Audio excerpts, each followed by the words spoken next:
আমন্ত্রণ দীপ্ত সংবাদে আপনাদের সাথে আছি আমি ইয়াসমিন সুমনা। শুরুতেই গুড নাইট ডেঙ্গু সুরক্ষা।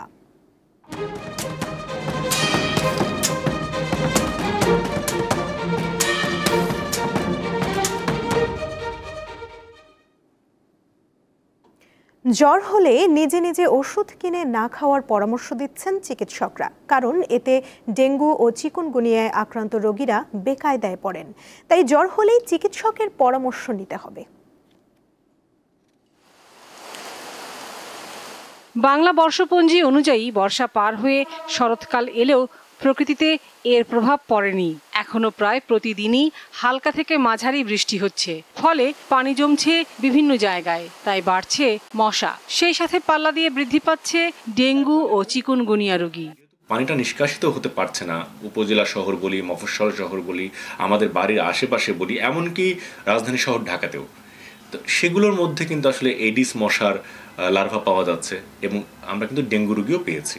চিকিৎসকরা বলছেন, ডেঙ্গুর প্রথম লক্ষণ যেহেতু জ্বর, তাই অনেকেই চিকিৎসকের কাছে না গিয়ে নিজেরা ওষুধ কিনে খেয়ে বিপত্তি ডেকে আনছেন। যারা দেখা যাচ্ছে দীর্ঘদিন ধরে জ্বর 2-3 দিন ওয়েট করতে যাচ্ছে, বাচ্চাগুলো পরবর্তীতে একটু কমপ্লিকেটেড পর্যায়ে চলে যাচ্ছে, তার হয়তো ডেঙ্গু আছে। ডেঙ্গু থাকলে বাচ্চাগুলো পরবর্তীতে দেখা যাচ্ছে ডেঙ্গু যে এক্সটেন্ডেড ডেঙ্গু সিমটমগুলো আছে এর ভিতরে চলে যাচ্ছে। পরবর্তীতে বাচ্চাটা বুকে পানি নিয়ে প্রেজেন্ট করছে কিংবা পেটের ভিতরে পানি নিয়ে প্রেজেন্ট করছে, খিঁচুনি, একটা জ্বরের ভিতরে একটা খিঁচুনি হয়ে যাচ্ছে। দীর্ঘদিন জ্বর থাকলে বিশেষায়িত একটি পরীক্ষা করানোর পরামর্শ দিলেন এই বিশেষজ্ঞ। অনেক সময়ই ডেঙ্গু NS1 বা IgG IgM গুলোর যে রিপোর্ট, সেগুলোর সাথে রোগীদের লক্ষণ মিলানো যায় না, কারণ এইটার আরও কতগুলো স্ট্যান্ডার্ড আছে। বাইরের দেশগুলোতে কিন্তু আসলে আমরা দেখেছি যে টেস্টগুলো আমরা অ্যান্টিজেন অ্যান্টিবডি টেস্টগুলো করছি, এগুলোর সাথেও কিন্তু আসলে ভাইরাল PCR প্যানেল বলি আমরা, এই টেস্টটা করা। এটা একটা PCR test, polymerase chain reaction test. এইটা দিয়ে কিন্তু আরও আসলে নিখুঁতভাবে ভাইরাসকে আমরা নিরূপণ করতে পারি। ডেঙ্গু ঠেকাতে বাসাবাড়ি ও কর্মস্থল পরিষ্কার পরিচ্ছন্ন রাখার কোনো বিকল্প নেই বলে জানান এই দুই চিকিৎসক। লাবণী গুহ, দীপ্ত সংবাদ, ঢাকা। এবারে অন্য প্রসঙ্গ। বগুড়ার সারিয়াকান্দিতে বাড়িতে লুটপাটের পর এক নারীকে হত্যার অভিযোগ উঠেছে। গত রাত 11টার দিকে গোয়ালবাথাম গ্রামের বাড়ি থেকে শাহিনুর বেগম নামে ওই নারীর মরদেহ উদ্ধার করে পুলিশ। স্বজনদের দাবি, তাকে হত্যার পর বাড়িতে থাকা নগদ অর্থ ও তার মোবাইল ফোন নিয়ে গেছে দুর্বৃত্তরা। পুলিশ বলছে, রোববার রাতে দুর্বৃত্তরা হাত পা বেঁধে শ্বাসরোধে শাহিনুর বেগমকে হত্যা করেছে।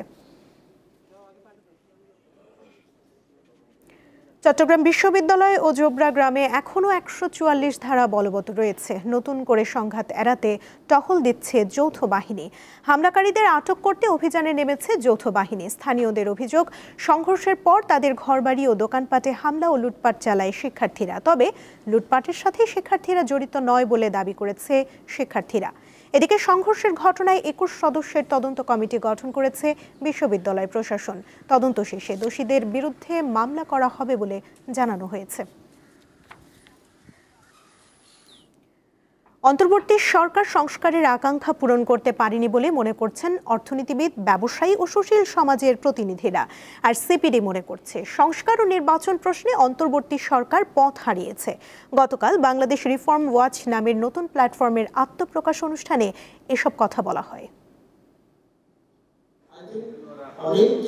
টেকসই উন্নয়ন লক্ষ্যমাত্রা বা SDG বাস্তবায়নে নাগরিক প্ল্যাটফর্ম ও সেন্টার ফর পলিসি ডায়ালগ CPDর আয়োজনে আনুষ্ঠানিকভাবে যাত্রা শুরু হলো বাংলাদেশ রিফর্ম ওয়াচ এর, যারা মূলত জনগণের আকাঙ্ক্ষা, রাজনৈতিক সংস্কার, কর্মসংস্থান, সামাজিক সুরক্ষা, কৃষি, শিক্ষা, স্বাস্থ্য, জলবায়ু, নারীর অধিকার, গণতান্ত্রিক জবাবদিহিতা ও সুশাসন সহ নানা বিষয় পর্যবেক্ষণ করবে। বিশ্লেষণ এবং প্রচারণার অংশ হিসেবে নিব।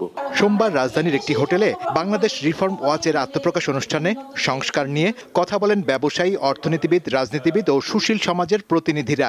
বাংলাদেশের অর্থনৈতিক উন্নয়নের ক্ষেত্রে এই ব্যবসায়ী সংগঠনগুলোর স্বচ্ছতা, জবাবদিহিতা এবং লেজুর বৃত্তিহীন ভূমিকা পালন করাটা অত্যন্ত জরুরি। সংস্কারের বিষয়ে আমাদের মনোনিবেশ করতে হবে, আমাদের ওয়াচ করতে হবে, যাই করতে হবে, যাতে আমরা একটা গ্রহণযোগ্য নির্বাচন পাই। জনচাহিদাটা কি ছিল, তার আলোকে রিফর্ম কোনটা হওয়ার দরকার এবং সেটাতে অগ্রগতি হচ্ছে কিনা।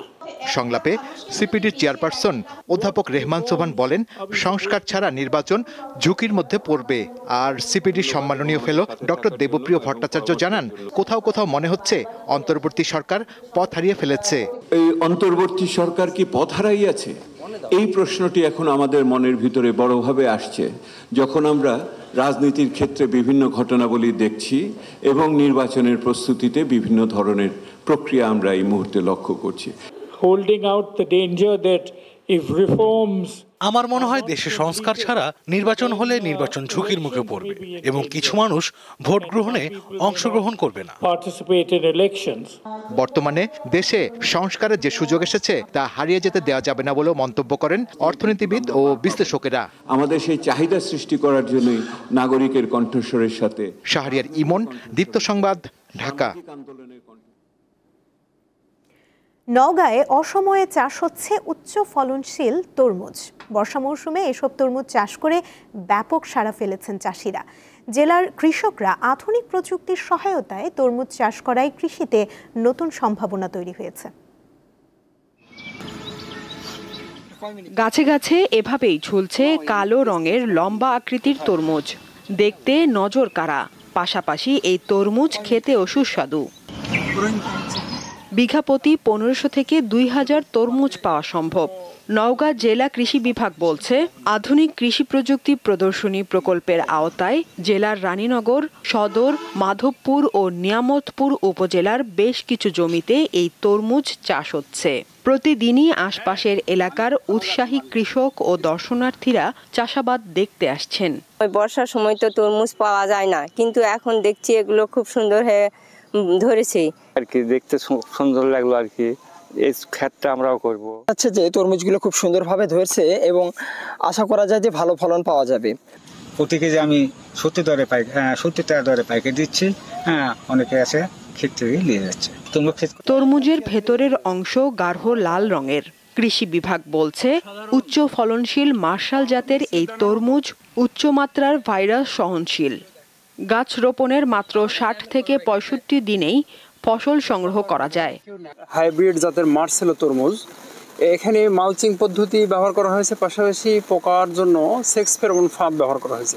এতে করে কৃষকের বালাইনাশকের যেমন একটা খরচ কম হচ্ছে, তেমনি বিষ মুক্ত একটা সবজি উৎপাদন করা হচ্ছে।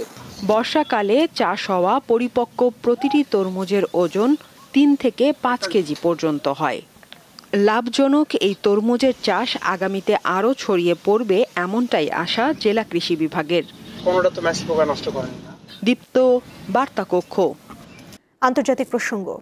সুদানের পশ্চিমাঞ্চলে ভূমিধসে একটি গ্রাম সম্পূর্ণ ধ্বংস হয়ে গেছে। এতে প্রাণ হারিয়েছেন 1000-এর বেশি মানুষ। গ্রামটির মাত্র একজন বাসিন্দা বেঁচে আছে। সোমবার সুদান লিবারেশন মুভমেন্ট এই তথ্য জানিয়েছে। দলটি এক বিবৃতিতে জানায়, কয়েকদিনের ভারী বৃষ্টিপাতের পর 31 আগস্ট ভূমিধস হয়। তারাসিন নামের গ্রামটি সুদানের মারা মাউন্টেন্স এলাকায় অবস্থিত। এটি দেশটির দারফুর অঞ্চলের মধ্যে পড়েছে। দারফুরের নিয়ন্ত্রণ রয়েছে সুদান লিবারেশন মুভমেন্টের কাছে।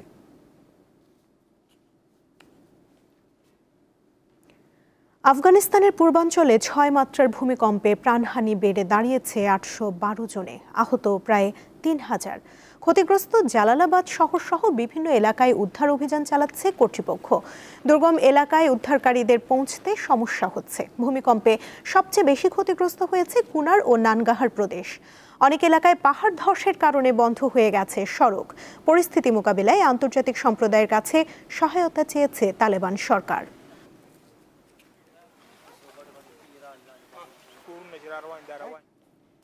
ফিলিস্তিনের অবরুদ্ধ গাজা উপত্যকার বিভিন্ন স্থানে ইসরায়েলি হামলায় একদিনে আরও 59 জন নিহত হয়েছে। গাজা শহরে ব্যাপক সামরিক অভিযান চালিয়ে যাচ্ছে ইসরায়েল। সোমবার শহরের 7 শরণার্থী শিবিরের কাছে এক গর্ভবতী নারীকে হত্যা করেছে ইসরায়েলি সেনারা। এদিকে খাদ্য সরবরাহে ইসরায়েল বাধা দেয়ায় সৃষ্ট দুর্ভিক্ষে আরও 3 শিশু মারা গেছে। এখন পর্যন্ত ক্ষুধা ও অনাহারে গাজায় প্রায় 350 জন মারা গেছেন।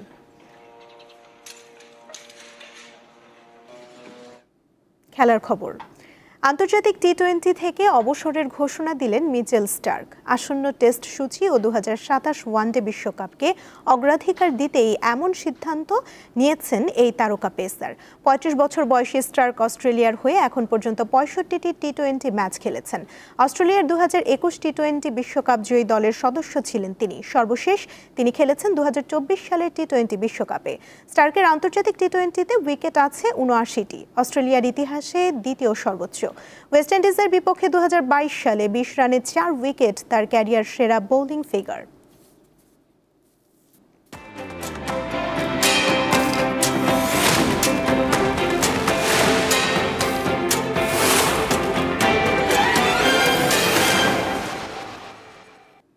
এবারে জানাবো এক নজরে দৈনিক পত্রিকার শিরোনাম। আমাদের হাতে রয়েছে প্রথম আলো পত্রিকা, যার প্রধান শিরোনামে দেখতে পাচ্ছি বাস্তবায়ন পদ্ধতি থাকছে না সনদে, চূড়ান্ত খসড়া নিয়ে দলগুলোর কাছে আর মতামত নেওয়া হবে না, বাস্তবায়ন পদ্ধতি নিয়ে আলাদা সুপারিশ সরকারকে দেবে কমিশন। এদিকে এত সংস্কার প্রস্তাব নিয়ে গণভোট হওয়া সম্ভব? সালাউদ্দিন আহমেদ বিশেষ সাক্ষাৎকারে। যে প্রশ্নের জবাব দিতে হচ্ছে ছাত্র দলকে, ডাকসু প্যানেল পর্যালোচনা 3। আমি নিজে গণরুম গেস্ট রুমের ভুক্তভোগী, সাক্ষাৎকারে বললেন আবিদুল ইসলাম। 36 জুলাইয়ের সঙ্গে মিল রেখে 36 অঙ্গীকার, শিবির সমর্থিত প্যানেল। এদিকে 6 মাসে কিভাবে সংস্কার বাস্তবায়ন সম্ভব, প্রশ্ন রেহমান সোবহানের। দায়িত্ব থেকে সরানো হলো গাজীপুরের পুলিশ কমিশনার নাজমুলকে। যুগান্তর পত্রিকার প্রধান শিরোনামে দেখতে পাচ্ছি জনমনের শঙ্কা কাটাতে 2 বিবৃতি, দিনভর 3 গুজবে অস্বস্তি। অন্তর্বর্তী সরকারের সমন্বয়হীনতা, উপদেষ্টাদের দায়সারা বক্তব্য। এদিকে দেশকে অস্থিতিশীল করার নতুন ষড়যন্ত্র, বিদেশ থেকে নির্দেশনা দিচ্ছেন আওয়ামী লীগ নেতারা। আরও দেখতে পাচ্ছি হাইকোর্টের আদেশ চেম্বার আদালতে স্থগিত, ডাকসু নির্বাচনে আর কোনো বাধা নেই। নির্বাচন স্থগিত ঘোষণায় ঢাবি বিক্ষোভে উত্তাল। চেম্বার আদালতের আদেশ সাধারণ শিক্ষার্থী সহ সবার মাঝে এনে দেয় স্বস্তি। আজকের পত্রিকার প্রধান শিরোনামে রয়েছে ভোট নিয়ে অনিশ্চয়তা বাড়ছে, জাতীয় সংসদ নির্বাচন নিয়ে প্রতিবেদন। দলগুলোর মধ্যে মতভেদ, ছাড় দেওয়ার মনোভাব কম। বিরোধের নতুন কারণ জাতীয় পার্টি, ভোটে না যাওয়ার কথাও পরোক্ষভাবে বলছে কোনো দল। এদিকে কোনো দলকে সমর্থন করে না যুক্তরাষ্ট্র, মার্কিন ভারপ্রাপ্ত দূত। আওয়ামী লীগ, জাপা সহ 14 দলের বিচারে একমত 22 দল। সরকারকে সহযোগিতা করবে সেনাবাহিনী, রাষ্ট্রপতি ও প্রধান উপদেষ্টার সঙ্গে সেনা প্রধানের সাক্ষাৎ।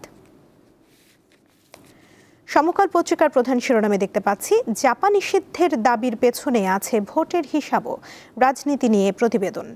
আরও রয়েছে এখন থেকে পুলিশে এএসআই পদে সরাসরি নিয়োগ, 4000 পদ বাড়ছে অনলাইন জিডি ও তদন্তের জন্য। কালের কণ্ঠ পত্রিকার প্রধান শিরোনামে রয়েছে সর্বাত্মক সহায়তার প্রতিশ্রুতি সেনা প্রধানের, গুজবে কান না দেওয়ার আহ্বান, রাষ্ট্রপতি ও প্রধান উপদেষ্টার সঙ্গে সেনা প্রধানের সাক্ষাৎ। আরও রয়েছে বিশ্ববিদ্যালয়ে বিক্ষোভ, অস্থিরতা, আন্দোলন, হামলা, সংঘাত। চট্টগ্রাম বিশ্ববিদ্যালয় ক্যাম্পাসে নীরবতা, গ্রেফতার আতঙ্কে গ্রাম পুরুষশূন্য। ডাকসু নির্বাচন, হাইকোর্টের আদেশ স্থগিত, নির্বাচনে বাধা নেই। দেখে নিলাম আজকের দৈনিক পত্রিকার শিরোনামগুলো। এই ছিল এখনকার মতো। পরবর্তী সংবাদ দুপুর 1টায় বাণিজ্য সংবাদ দেখার আমন্ত্রণ রইল। এছাড়া আরও তথ্য পেতে যুক্ত থাকুন দীপ্ত ডিজিটাল প্ল্যাটফর্মের সাথে। ধন্যবাদ সবাইকে।